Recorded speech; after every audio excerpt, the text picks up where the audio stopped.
ஒரு மனிதன் மின்சாரத்தை தொடும் அந்த ஒரு நொடியில் அவன் இனி ஒரு மனிதன் அல்ல, அவன் ஒரு மின் சுற்று.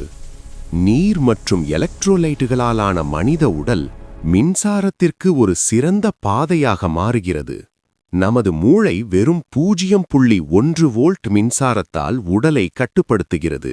ஆனால் வெளியிலிருந்து வரும் 120 வோல்ட் இந்த இயற்கை சிக்னல்களை முழுமையாக மூழ்கடிக்கிறது. இதன் விளைவு குழப்பம், நினைவிழப்பு, மயக்கம். 10 மில்லி ஆம்பியரை தாண்டியதும் கை தசைகள் வலுக்கட்டாயமாக இறுகிக் கொள்கின்றன. விட வேண்டும் என்று மூளை கத்தினாலும் உடலே அதை மறுக்கிறது.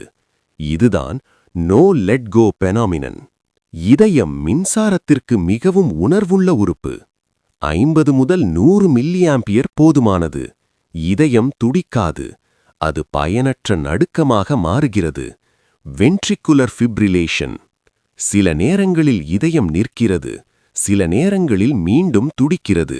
ஆனால் உள்ளே ஏற்பட்ட வெப்ப சேதம் நிரந்தரமாக இருக்கலாம்.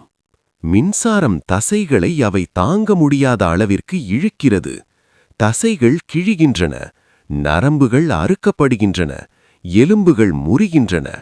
பலர் மின்சாரத்தால் அல்ல, அவர்கள் தூக்கி எறியப்பட்டு விழுந்ததால்தான் மரணிக்கிறார்கள்.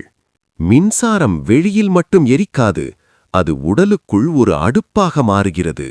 இரத்த நாளங்கள், நரம்புகள் மின்சாரத்தின் நெடுஞ்சாலை. அந்த பாதையில் உடல் திசுக்கள் சுடப்படுகின்றன. சிறிய வெளிப்புற காயங்களுக்கு பின்னால் உள்ளே உடல் கருகிக் கொண்டிருக்கலாம். சில தருணங்களில் இதயம் துடித்துக்கொண்டே இருக்கும், ஆனால் மூச்சு நின்றுவிடும். டயாஃப்ரம் உறைந்துவிட்டால் காற்றே உள்ளே செல்லாது. உயிர் மெதுவாக அணைக்கப்படும். மின்சார மரணம் வோல்ட்டால் தீர்மானிக்கப்படுவதில்லை, ஆம்பியரால் தீர்மானிக்கப்படுகிறது. அது சென்ற பாதையால், அது பிடித்துக்கொண்ட நேரத்தால். வீட்டிலுள்ள சாதாரண ஏசி மின்சாரம் கூட ஒரு மனித உடலுக்கு ஒரு கொடூர ஆயுதம்.